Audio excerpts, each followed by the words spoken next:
Listo. Hola, iniciando nuestro tiempo, la clase, que es una de las oportunidades de compartir, de vernos, de estar juntos y a la vez ir aprendiendo cada vez más de la palabra, de lo que Dios desea que nosotros conozcamos para alinearnos en la voluntad de Dios y cómo hacerlo. A través de las redes sociales los saludamos a todos ustedes, virtuales como presentes, bienvenidos, reiterándoles una vez más la dedicación de este tiempo, que uno en ocasiones no alcanza a comprender hasta dónde la inversión de este tiempo va a trascender, pero llega un momento en la vida de nosotros cuando todo este aprendizaje, donde pareciera no estar tan profundo o tan claro, llega un momento cuando sale, se requiere, y es donde el Espíritu Santo utiliza lo que tú y yo hemos venido conociendo para plasmarlo, compartirlo, instruir a otros. Bien, abriendo nuestra Biblia en el libro de los Hechos, capítulo 7, les reiteramos, son bienvenidos sus comentarios, sus preguntas, aportaciones, son muy bienvenidas.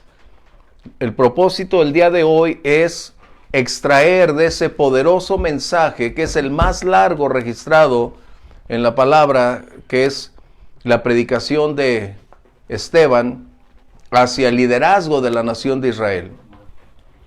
Y dentro de ese contexto habíamos colocado tomar 3 áreas específicas acorde a las acusaciones que habían sido colocadas en su contra. Recordemos que él había sido acusado de blasfemar la palabra, de blasfemar el templo, de contaminar la verdad, de menospreciar a Moisés. Y esto nos lleva una vez más a darnos cuenta que el Espíritu Santo en la vida de Esteban es tan poderoso que todo cuanto él había conocido anteriormente, como hablábamos de Saulo, que tenía una enorme capacidad, no tuvimos el tiempo de saber cuán profundo, qué impactante pudo haber sido la vida de Esteban. Es de esos misterios que solo cuando lleguemos al cielo, cuando estemos ahí, podremos darnos cuenta por qué Dios decidió llevarlo. Quizás había cumplido ya la misión de haber impactado a ese otro joven helenista llamado Saulo de Tarso, al cual fue impactado por una vida tan entregada, con un alto conocimiento de la verdad bíblica, pero con una disertación, con una profundidad increíble de la verdad. Y a mí me impacta, por eso un buen día, yo creo, cuando estemos ahí en la presencia del Señor, a todos los que les tengo duda acerca de preguntas, voy a ir con ellos a decirles, dime esto, porque no puedo más que asombrarme cómo es que este joven, que había sido elegido, ¿para cuál misión? Servir las mesas. Pero ese es lo que los hombres eligen. Pero el llamado de Dios es más alto, más sublime, más impactante. Y a Esteban no le importó ser llamado a servir las mesas, porque él lo único que deseaba no era una posición, era servir, era entregar, era dar, y es lo que vemos. Vamos a orar antes de iniciar la clase. Por favor, ayúdenme a orar alguno de ustedes, y por favor, cierra tus ojos con nosotros, elige el lugar donde vas a estar y prepárate concisamente para establecer el hecho, quién era el Mesías y cuál era la razón que en su defensa haría para desvanecer todos los cargos que había en su contra. Él no dice, en este punto lo toco, él en su predicación expone toda esa verdad que hace posible que el lector pueda entender que la predicación que toma Esteban es limitar, retirar todo lo que se había hablado en su contra. Verso 4 y 5 dice, entonces, hablando de Abraham, salió de la tierra de los caldeos y habitó en Harán, y de allí, muerto su padre, Dios le trasladó a esta tierra en la cual ustedes habitan ahora, es decir, en Jerusalén, que era la promesa de la tierra prometida.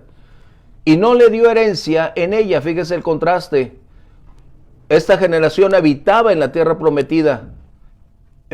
Abraham no tenía herencia en ella, ni aún para asentar un pie. Esto es lo subrayable. Pero le prometió que se la daría en posesión. ¿A quién? A él, a su descendencia, cuando él aún no tenía hijos. Abraham había dejado todo como resultado de haber sido influenciado por su padre para permanecer en aquel lugar. Y a manera de introducción podemos decir, como lo vamos a ver en Esteban y lo hemos estado palpando, la fe se sustenta, se mueve en los hechos, en la revelación, en el conocimiento de la palabra de Dios. Esa es la realidad de la fe. Una fe que conoce su esencia, su naturaleza, el impacto, hacia dónde va y qué es lo que es posible a través de la fe. Por eso dice el libro de Romanos que la fe viene por oír, y oír ¿qué? La palabra de Dios. Esa era precisamente la vida de Esteban, un hombre lleno de fe. Recuerdan que en el capítulo anterior, en uno de los requisitos, se nos menciona que él era un hombre lleno del Espíritu Santo. Él era un hombre de fe. ¿Por qué? Porque la palabra de Dios había propiciado un despertar enorme, y con la llenura del Espíritu Santo todo aquel conocimiento antiguo testamentario se convirtió en una realidad palpable que él podía entender, compartir, instruir y hacer que lo que se parecía obsoleto del Antiguo Testamento lo trajera a la luz para decir por qué el cristianismo estaría ya reemplazando lo obsoleto que era lo que aquellos hombres trataban de defender, lo indefendible. ¿Sí? Así que la fe entonces se mueve en la esfera de la revelación del Señor. Es donde nosotros somos retados. No solo a conocer hechos, sino a creer y confiar, practicar y obedecer para ir caminando en armonía con el Señor. ¿Sí? ¿Cuáles eran las tres cosas que el pueblo de Israel se identificaba como si fueran su identidad nacional? Mencionamos que era la tierra prometida. La segunda, que era el templo. Y la tercera, la palabra, es decir, la ley. Esta era su identidad nacional.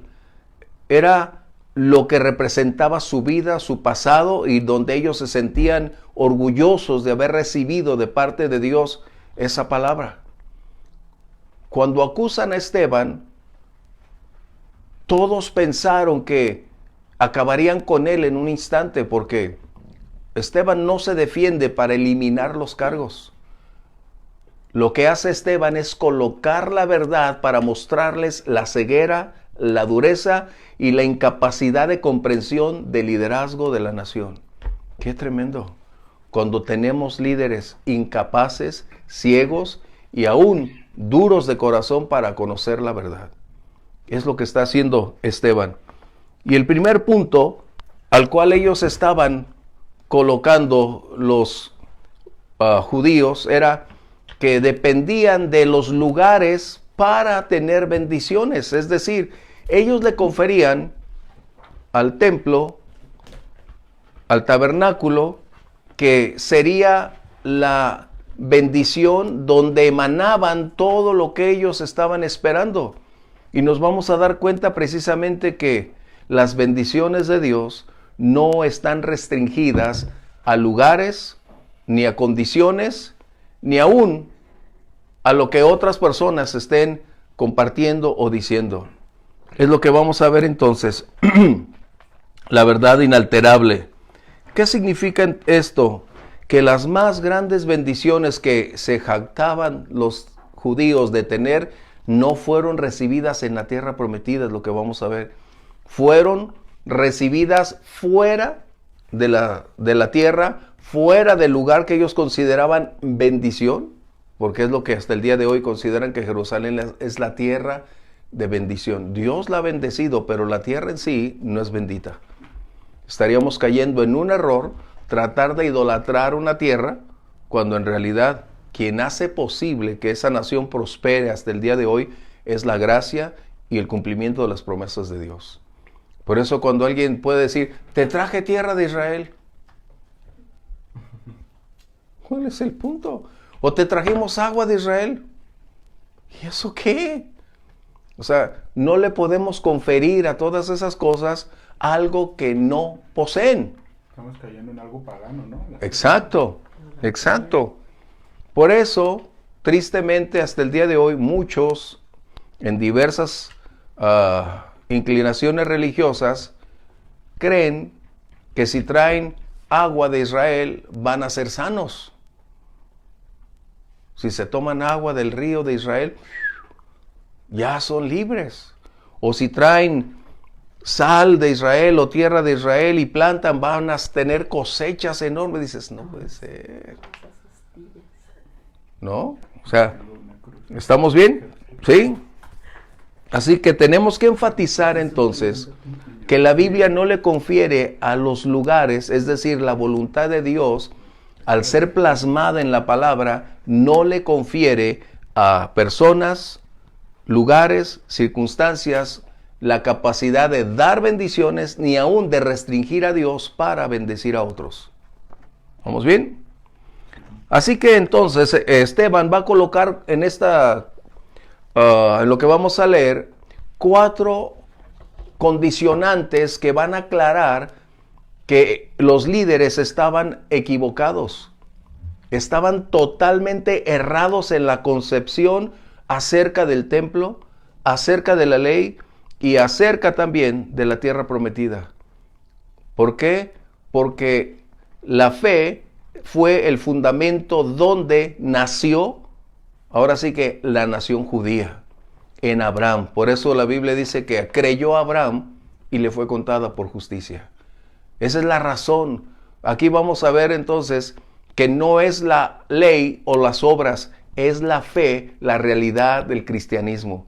Es colocar el cristianismo en la realidad de lo que un buen día el pueblo judío creyó tener, pero era solo lo temporal, lo pasajero, mas no la esencia total, puesto que tú y yo no necesitamos un templo, no necesitamos ni un lugar, porque hoy tú y yo somos templos del Espíritu Santo. ¿Correcto? Bien, en el primer punto podemos decir entonces en el en el punto A, que los patriarcas y los líderes recibieron las más grandes bendiciones que esa generación había disfrutado y hasta el día de hoy esas generaciones disfrutaron, no estuvo sustentado bajo la condición de un lugar específico. Vamos a verlo. Así que Dios no intentó que Abraham se estableciera en ningún lugar. Recuerdan, él fue elegido y llamado ¿dónde? En Mesopotamia. Él venía de Ur, recordarán. ¿Y qué hizo? Aquí dice verso 5. Permíteme leer. No le dio herencia, pero le prometió que se la daría en posesión a su descendencia después de él. En otras palabras, la promesa que fue dado a Abraham no dependía de un lugar específico. Él no tenía un lugar, él no tenía una propiedad en un lugar, él no era aún dueño de ese lugar, tenía una promesa, y es lo que está enfatizando Esteban, que la fe es el principio y es la esencia de caminar con Dios. No son los lugares, no es lo que podemos ver o tocar. Así que en Canaán, él no tenía ningún acceso, es decir, podemos ver que la generación o las generaciones permanecieron 400 años fuera de la tierra prometida. ¡Wow! O sea, ¿cómo olvidar al liderazgo o cómo el liderazgo omitió cuando estaban incentivando a los judíos de su momento que el templo representaba toda la esencia y naturaleza donde Dios habitaba? Era inadmisible. Es como hoy nosotros pretender que en una catedral es la casa de Dios y que de ahí Dios no puede salir. O sea, no podemos aceptar. Pero sin embargo, cuando eres pequeño y eres instruido en esa senda, dice la Biblia, instruye al niño en su camino. Y eso funciona para bien o para mal. Instruye bien al niño en su camino y cuando fuere viejo seguiré en esa senda. Y ese es el punto. Cuando a esas generaciones se les enseñó que el templo era la identidad, era el lugar donde Dios estaba y donde tenían que acudir para celebrar a Dios, esto desligaba a las personas de vivir acorde y apropiadamente fuera del entorno del templo, porque solo en el templo podían ser santos. ¡Qué increíble! ¿Sí? ¿Comentarios? ¿Todo bien? Así que entonces podemos ver que la defensa de Esteban no representaba una oportunidad para librarse de los cargos. Ahí, por el contrario, aprovechó la ocasión y colocó la razón por la cual Dios había revelado todas esas cosas desde el pasado con un propósito, que todo debería ser temporal, no permanente. Que todo tenía un contexto y muchas veces fue simbólico, algo visible de lo invisible un buen día se revelaría. ¿Comentarios? Así que vemos entonces que la predicación de Esteban confrontaba al liderazgo. Fue como una sacudida el pretender que un ignorante joven no tendría la capacidad, la plenitud para manifestar una profundidad, un alto conocimiento, una percepción superior a lo que estos hombres habían entendido.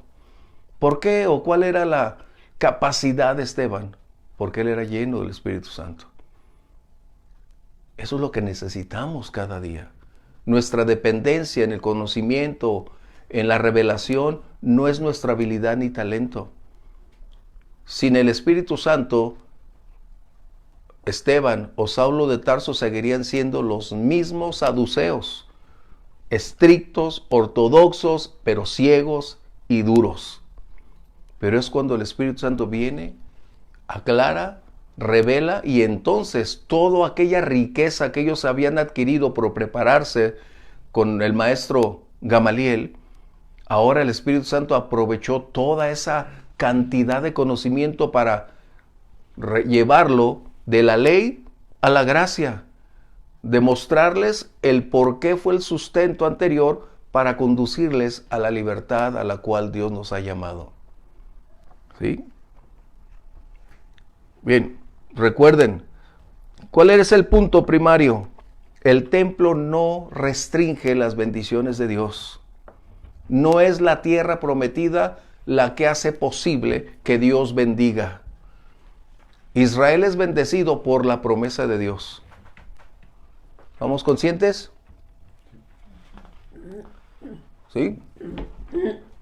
Así que el tiempo ni la distancia limitan o hacen una diferencia para que Dios siga cumpliendo sus propósitos.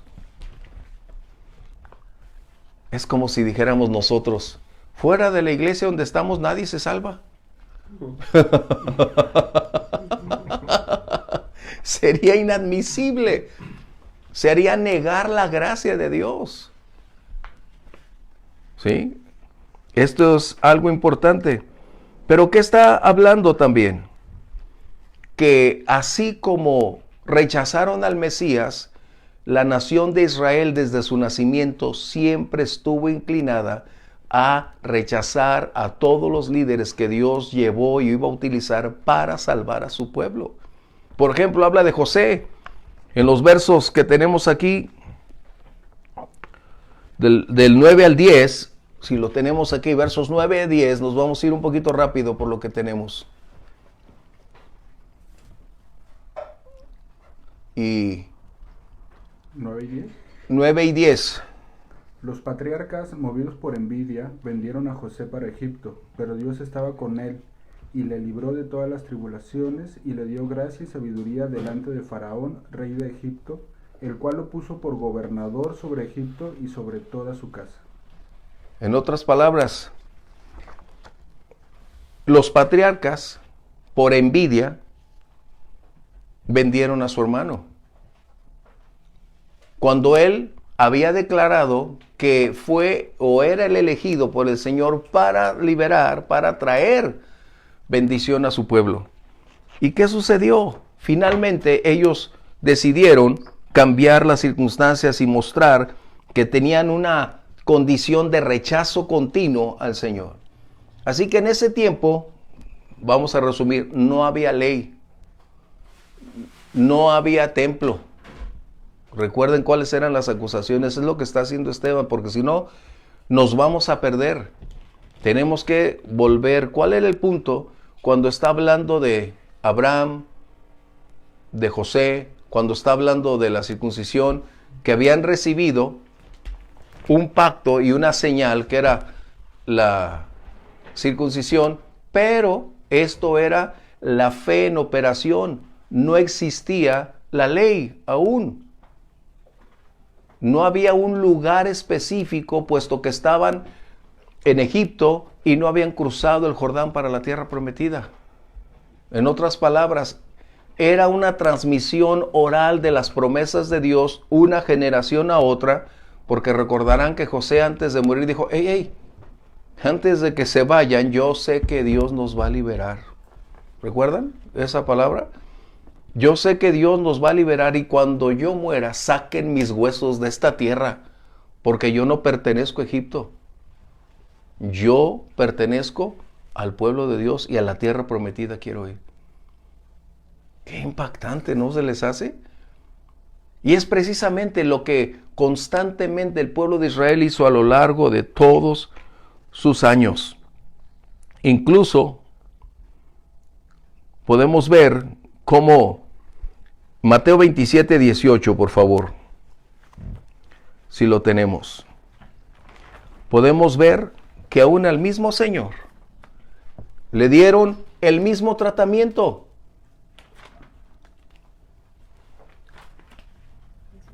La ley, recuerden, fue el medio para definir los límites del comportamiento para los hombres en su relación con Dios y en su relación social. No había una constitución en ninguna nación aledaña a Israel como la palabra de Dios, que era la que definía su dieta, sus tratos, relaciones, negocios y su comunión con Dios. Por eso es que era un pueblo distinto. Mateo 27, 18, por favor. Porque sabía que por envidia le habían entregado. ¿Qué? ¿Cómo? ¿Qué escuchamos de José? El mismo procedimiento. En otras palabras, la conducta nacional de Israel nunca cambió. Orgullosa, dura, pedante y con un alto grado de narcisismo, pagados de ellos mismos, pensando que eran únicamente ellos, cuando no se percataron que el Señor había anticipado y preparado los medios, los modelos y el tiempo para poder cumplir su promesa, no solo de hacer la tierra prometida una realidad, sino de enviar al Mesías, del cual Moisés había dicho que otro profeta sería levantado para traer libertad al pueblo. ¿Sí? ¿Estamos bien?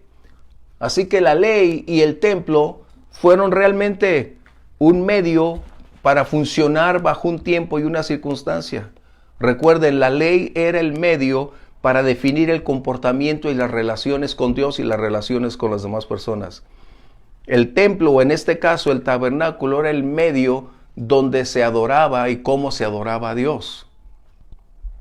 No era un lugar donde Dios habitaba como ellos pretendían hacerlo creer. Por eso para ellos, cuando el Señor Jesús dijo, derriben este templo y en 3 días lo reedificaré. No puede ser.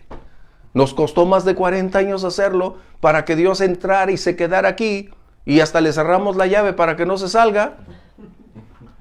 ¿No? ¡Qué incongruencia! Si se fijan, tiene unas puertotas los templos y las catedrales. Se supone para que entrara, pero ya no va a salir. No puede ser. Esto es algo que tenemos aquí. ¿Qué más podemos ver entonces en los versos 29 al 34? Nos vamos a ir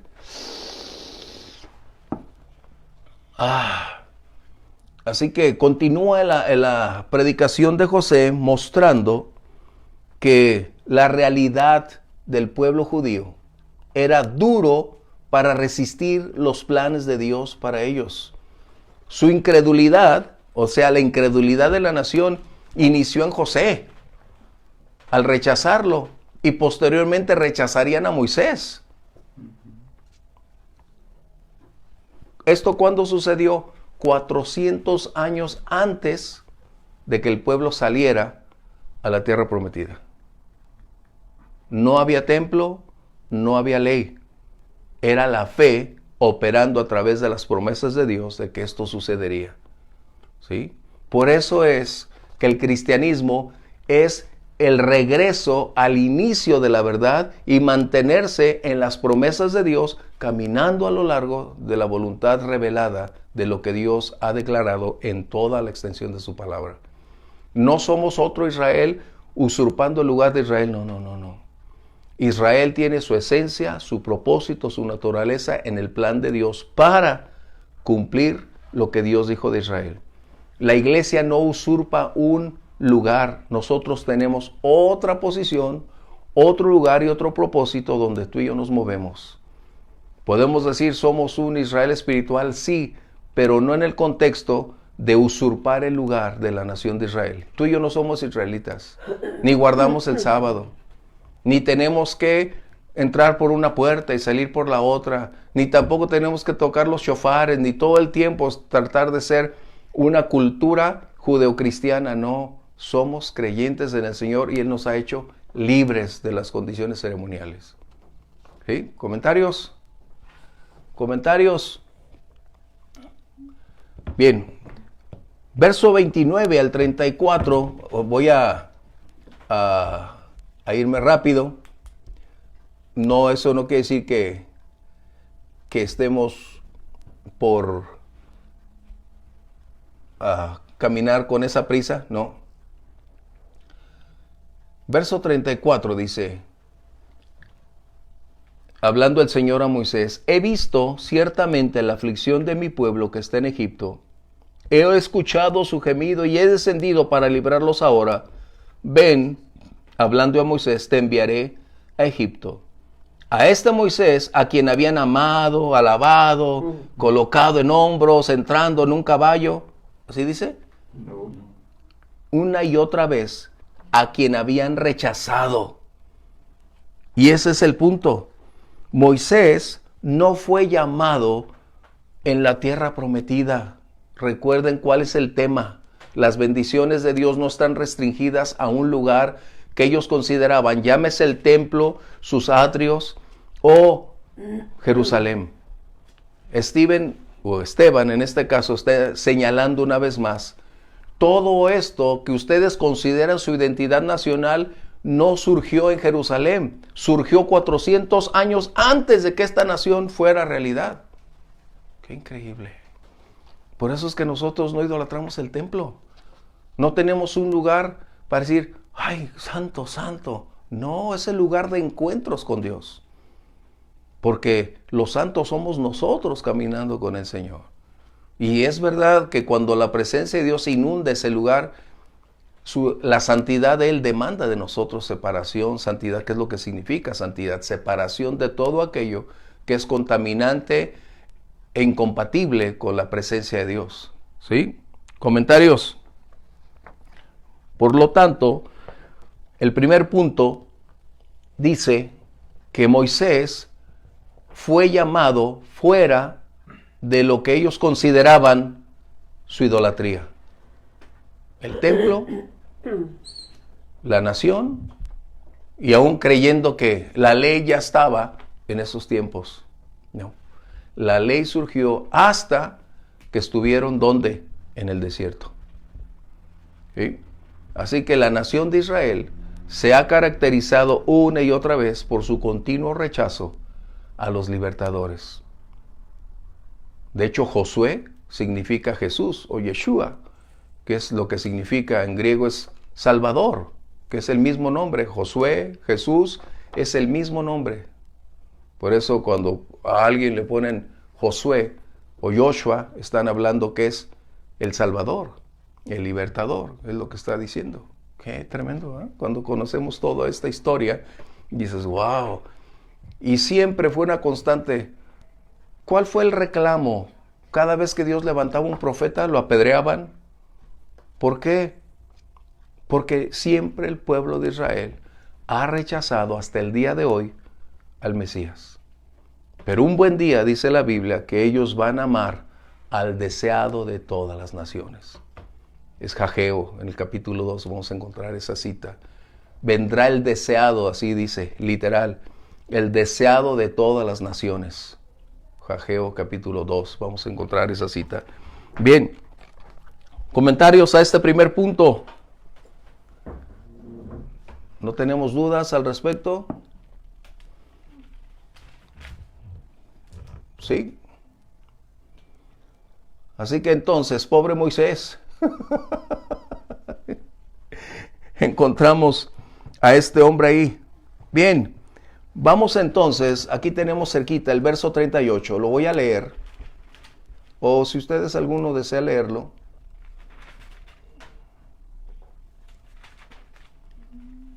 Porque el que esclaviza a las personas, el pecado. En Deuteronomio 18:15 es donde Moisés está hablando al respecto. Hablando de que él estaba profetizando de algo paralelo. En la propia ley en la que ellos estaban defendiendo, no conocían la ley. Qué increíble. No conocían la ley cuando la defendían. Y esa es la peor ceguera. Cuando la ley, Deuteronomio, si alguien lo tiene, 18:15, por favor. Profeta de en medio de ti, de tus hermanos como yo, te levantará Jehová tu Dios, a él oiréis. Lo que está diciendo es que a ese profeta deberían escucharlo. ¿Y qué sucedió? Cerraron los oídos, le dieron la vuelta, lo juzgaron y lo asesinaron. Cuando el Mesías prometido, esperado por cientos y cientos de años, declarado por la palabra, confirmado a lo largo de los siglos también por los profetas, ellos olvidaron el propósito por el cual estaban ahí. Es como si el día de hoy nosotros como iglesia olvidamos la razón de estar todavía sobre la faz de la tierra. No estamos únicamente para abrazarnos nosotros mismos, para enriquecer nuestra capacidad intelectual de conocimiento bíblico. No, estamos aquí para amar, adorar y servir a Dios. Estamos aquí para seguir extendiendo el mensaje de amor y libertad a los perdidos. Y estamos aquí porque nuestra capacidad natural, física, es limitada y necesitamos ser llenos del Espíritu Santo para cumplir la misión asignada. Eso es lo que estaban haciendo ellos, olvidando la misión a la cual fueron llamados. Mencioné entonces este verso 38. Vamos a leerla, por favor. Sí, una vez más. 38. Este es aquel Moisés que estuvo en la congregación. Ahí, subraya esa frase.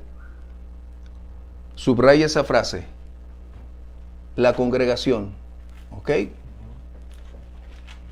Sigue, adelante. En el desierto con el ángel que le hablaba en el monte Sinaí y con nuestros padres y que recibió palabras de vida que darnos. ¿Qué está sucediendo entonces? La ley no se originó o no vino dentro de los límites de la tierra prometida.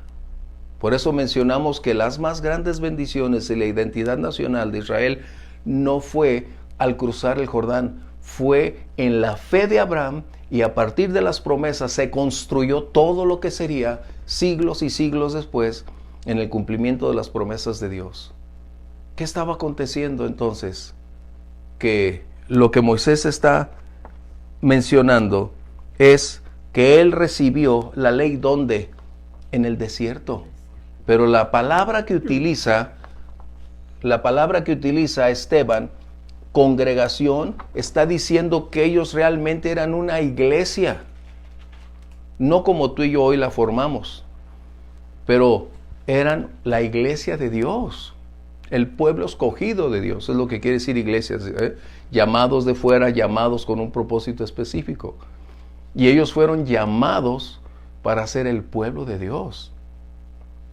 Recordemos que si colocamos otros aspectos muy trascendentes, nos vamos a darnos cuenta que aún Pablo más adelante escribe que ellos fueron bautizados en la nube con Moisés.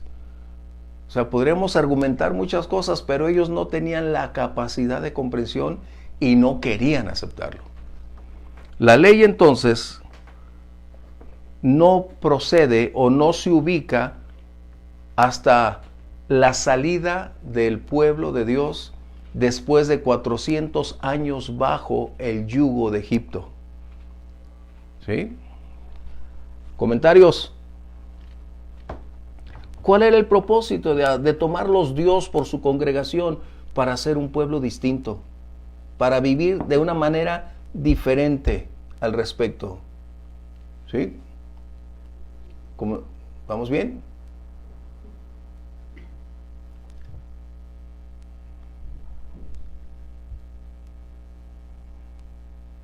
Miren, si fuéramos un poquito más adelante, pero no tenemos todo el tiempo, pero mencioné que hay 3 cosas que le sucedieron a ellos al igual que a nosotros.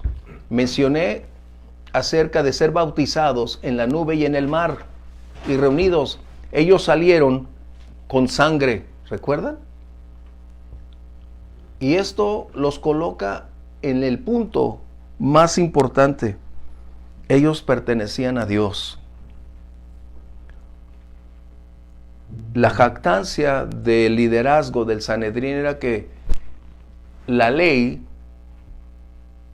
fue concedida por Dios a la nación que ellos ocupaban. No. La ley fue el medio para llevarnos al conocimiento glorioso del Salvador. Pablo más adelante lo establece. Y lo vimos la clase anterior. Fue nuestro ayo, es decir, nuestro maestro, para conducirnos a la plenitud del conocimiento y la revelación de Dios. La palabra cumple un propósito para que caminemos en armonía, conociendo la voluntad de Dios y decidir vivir acorde a lo que Él ya reveló a través de la palabra. ¿Sí? ¿Comentarios? Pero hay algo muy impactante aquí que a mí me cuesta trabajo. Verso 39, voy a darle lectura. Dice, nuestros padres no quisieron obedecer, sino que desecharon la palabra. Y en sus corazones se volvieron a Egipto. Eso es algo que a veces como pastores cometemos un error grave, pedirle a personas que hagan algo o se abstengan de algo cuando su naturaleza no ha sido cambiada. Ellos salieron de Egipto, pero Egipto no salió de sus corazones. Ellos amaban la libertad, pero amaban Egipto.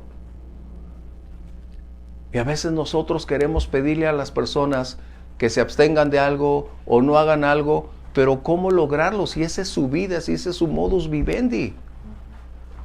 Solo un nacido de nuevo puede entonces accionar para cambiar las cosas. Pero dense cuenta, me impacta y lo podemos ver como un evento constante. Lot llevó a sus hijas a Sodoma. No va a pasar nada. ¿Dónde he escuchado eso? No, nosotros vivimos muy bien, tenemos buenos fundamentos, no hay conflicto, sabemos que vamos a salir airosos. Y resulta que cuando salen de Sodoma nos damos cuenta de la misma esencia que estamos viendo aquí. Sodoma no había salido del corazón de ellas. Amaban Sodoma y sus prácticas. Y eso es lo que a veces necesitamos instruir a nuestros hijos o a padres que por un afán de un dinero, voy a cambiar de lugar, me voy a ir a otro lugar. Mídelo. La avaricia de Lot lo llevó a enriquecerse y salió sin nada. Y literal, sin nada, con una familia en bancarrota total. ¿Por qué? Porque cuando nosotros amamos y conocemos a Dios y no nos ajustamos a eso, somos más vulnerables que antes. Así que bien, el pueblo que dijo, nos sacaste de Egipto, pero nosotros anhelamos Egipto.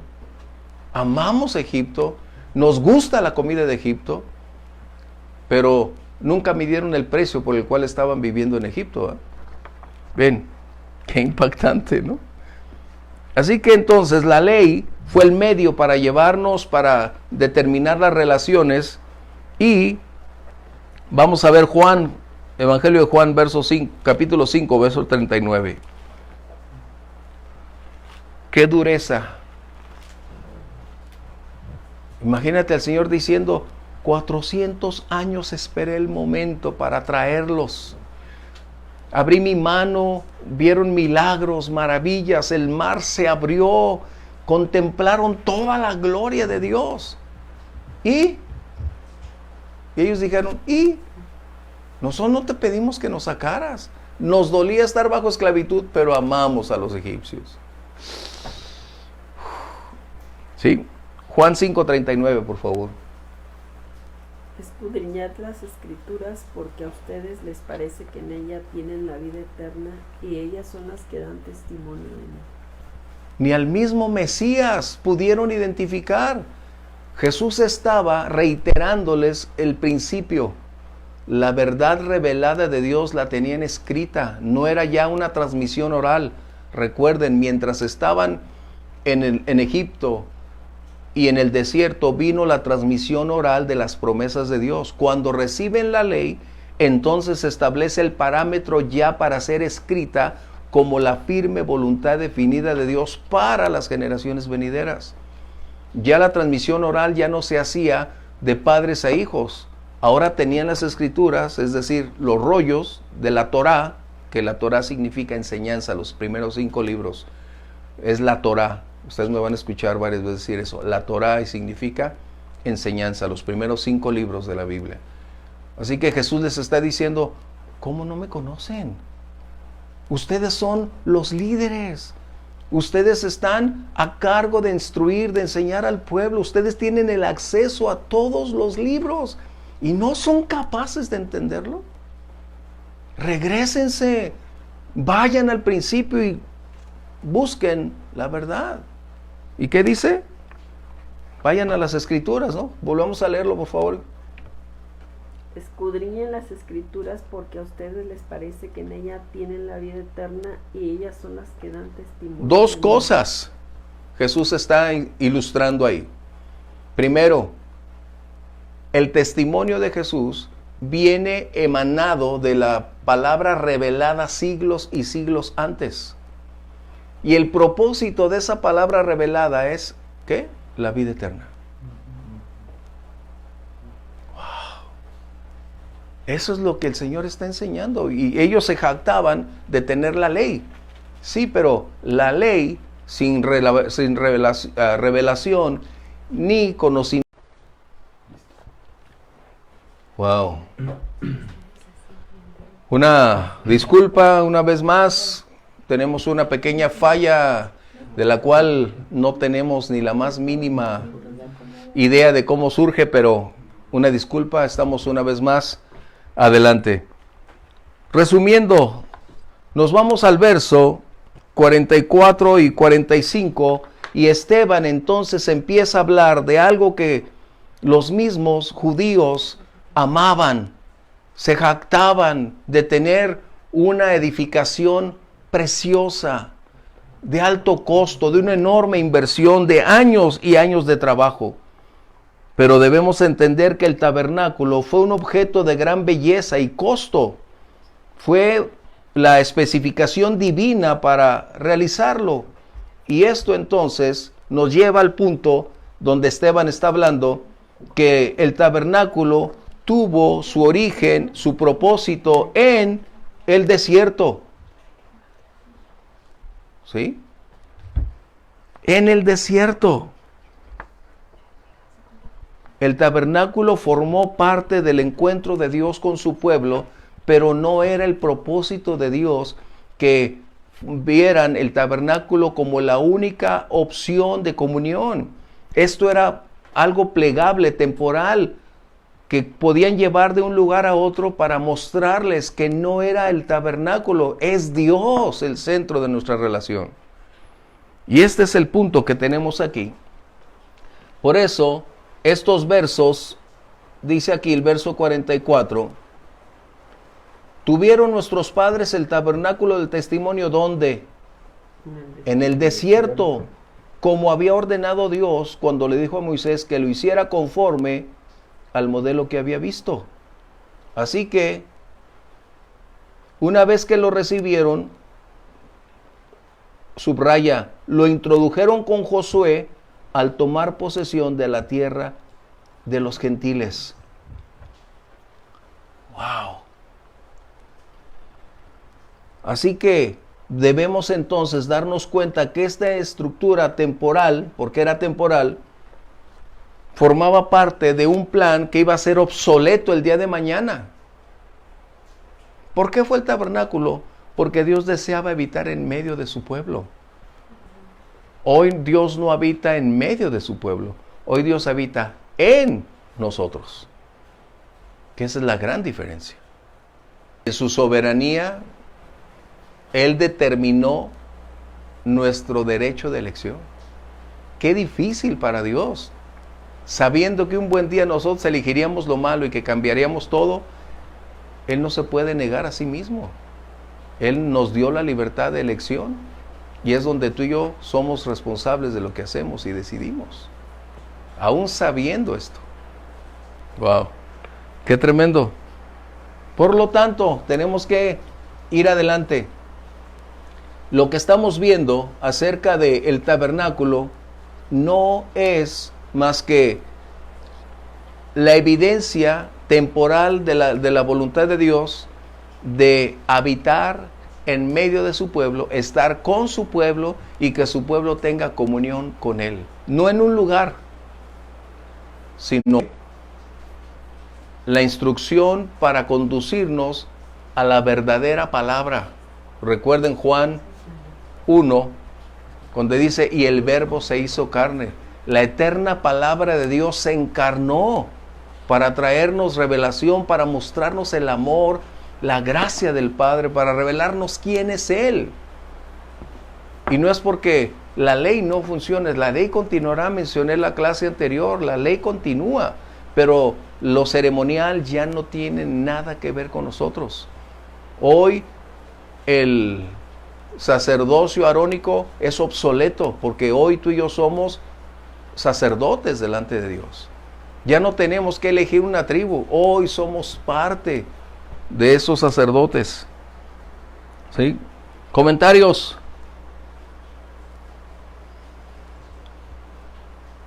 Yo creo que a veces hay un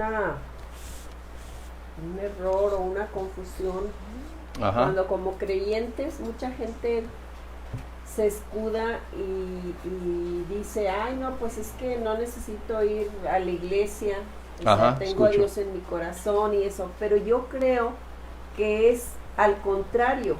Si tenemos a Dios en nuestro corazón, vamos a hacer todo lo que aquí está escrito. Y si dice no dejen de congregarse, exactamente, no es por ir a cumplir estar ahí, sino es porque entendemos que necesitamos la comunión.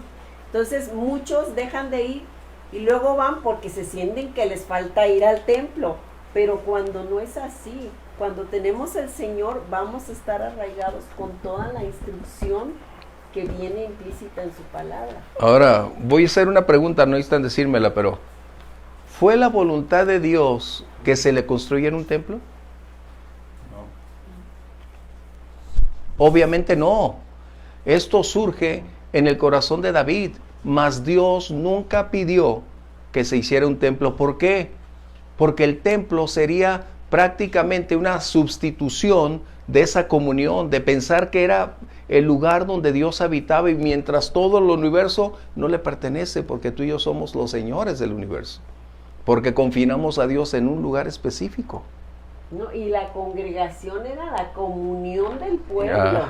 Bueno. O sea, cuando habla de que se presentaba a la congregación, era cuando se juntaban como pueblo fuera del lugar, o sea, donde Dios convocaba. ¿Qué estaba sucediendo entonces? En el corazón de David surge, al contrastar donde él habitaba, en un palacio, donde tenía la riqueza habida y por haber, Y cuando en un momento de lucidez se percata que el tabernáculo venía desde Moisés en el mismo lugar, bajo las mismas condiciones, un buen día dijo él, ¿cómo?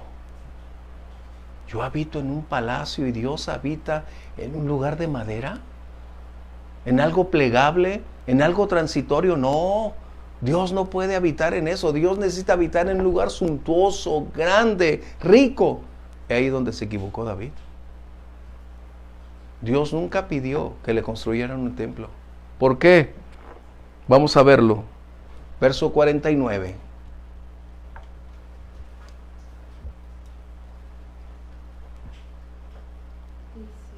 El cielo. Ajá. Está hablando de Isaías 66, 1 y 2. ¿Qué dice? El cielo es mi trono y la tierra el estrado de mis pies. ¿Qué casa me edificaréis? Dice el Señor. ¿O cuál es el lugar de mi reposo? Wow. Dios diciéndole a su pueblo, ustedes pretenden restringirme a un lugar. Salgan y observen la naturaleza hasta donde sus ojos sean capaces de descubrir el universo. Todo lo que está ahí es la expresión de mi capacidad y poder, lo que está diciéndoles Dios. A veces nuestras buenas acciones no son lo que Dios espera. Porque podemos tener un buen corazón para hacer cosas, pero no es la voluntad de Dios. Pues fue una emoción lo que motivó a David, ¿no? Y aún lo llevó a generar riquezas. Pero escuchen lo que dice Salomón en Primera de Reyes 8:27. ¿Cómo puedes confinar a Dios en un templo? ¿Eso saben qué fue? Una idea pagana. Ellos adquirieron esas ideas de las naciones aledañas. ¿Recuerdan la advertencia de Dios? No hagan, no acepten las costumbres de las naciones aledañas porque yo las he desechado. Y ellos tenían sus lugares específicos para sus dioses. Y ellos, incluyendo a David, dijo, wow, esto es lo que tengo que hacer. Dios nunca pidió un lugar donde habitar. Primera de Reyes, por favor, 8:27. Pero es verdad que Dios morará sobre la tierra. He aquí que los cielos de los cielos no te pueden contener. ¿Cuánto menos esta casa que yo he edificado? En otras palabras, Salomón en su momento, cuando dedica el lugar, se percata por la sabiduría que había recibido, que aún por costoso o por el lujo que pudo haber colocado en esa construcción, se percata que el hombre no puede generarle a Dios un lugar de habitación cuando Dios creó los cielos y la tierra. Porque cuando creemos que Dios está confinado en un lugar, dejamos de entender, reconocer que Dios es Dios. Porque entonces es bajo nuestro concepto que manejamos a Dios. Y creemos que Dios es como nosotros lo pensamos o ideamos. Por eso Dios dice, ¿en dónde me vas a construir una casa? ¿Dónde? La única casa donde Él puede habitar es en el corazón, donde nosotros podemos rendirle lo que somos. Por eso Isaías menciona eso, que el cielo es mi trono y la tierra, dice, la tierra es lo más pequeño, el estrado de mis pies. Dice, ¿qué casa me construirás? Cuando el mismo Isaías revela que Dios extiende los cielos como una cortina, hablando de la majestad y grandeza de Dios, dice, si Dios extiende los cielos como una cortina, ¿qué tamaño es nuestro Dios? ¿No? ¿Comentarios? Creo que muchas de las personas que de repente guardan esa idea de que Dios habita en un templo o en un lugar específico, también son las mismas personas que luego al salir de ese lugar piensan que pueden ocultar sus acciones, ¿no? Porque está confinado a Dios en ese lugar. Si Dios está ahí y si yo hago obras que le desagraden fuera de ese lugar, entonces pues no me está viendo, o yo creo que no me percibe. Sin embargo, Pues es la misma idea pagana que tenían todas las culturas, pues todas las culturas aledañas alrededor de Israel, antiguas. E incluso pues las mayas y todos los que no tuvieron la verdad. Si Israel lo hizo, por ejemplo, ¿por qué mataron al Señor Jesús? ¿Por qué lo asesinaron? Cuando la misma palabra no les permitía hacer eso. Porque deberían estar bajo el contexto de la ley romana. E hicieron sus propios deseos. ¿Por qué también se propició el asesinato de Esteban? Por lo mismo. Porque tenían una concepción muy distinta de la verdad.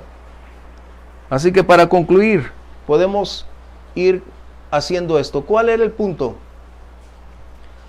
Ellos decían que fuera del templo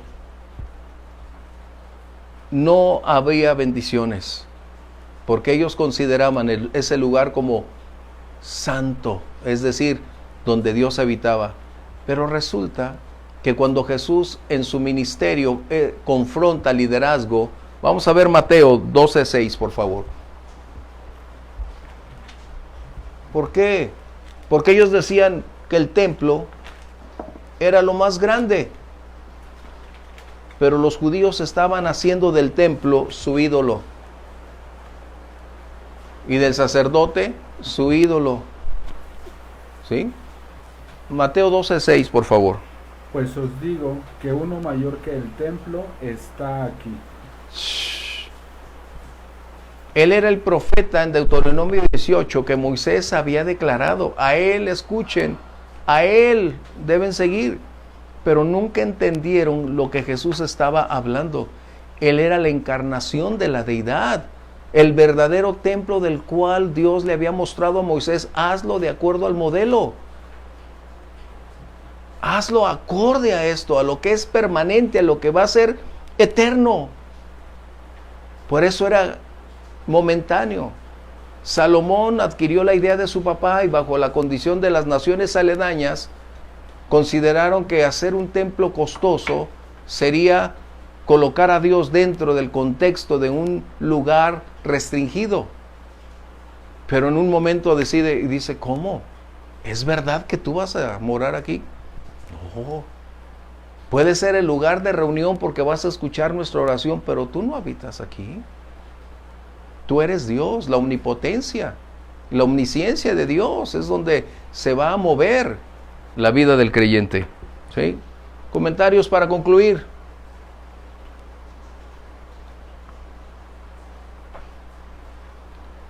Bueno, entonces vamos a concluir nuestra clase.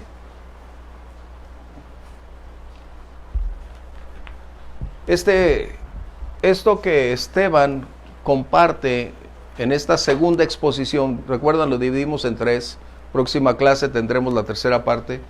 Esta segunda parte está mencionando acerca de la postura del Sanedrín, del liderazgo, de considerar que la ley era su vida nacional y que fuera de la tierra de Jerusalén nada podría funcionar. Y Esteban, por el Espíritu Santo, les dice, no fue en Jerusalén, no es el templo, es la promesa de Dios de hacer las cosas, y el padre de la fe, Abraham, en él se fundó la nación judía bajo la fe en las promesas de Dios. Y es lo que tú y yo tenemos el día de hoy. En otras palabras, el cristianismo es la expresión de la realidad espiritual de la declaración antiguo testamentaria.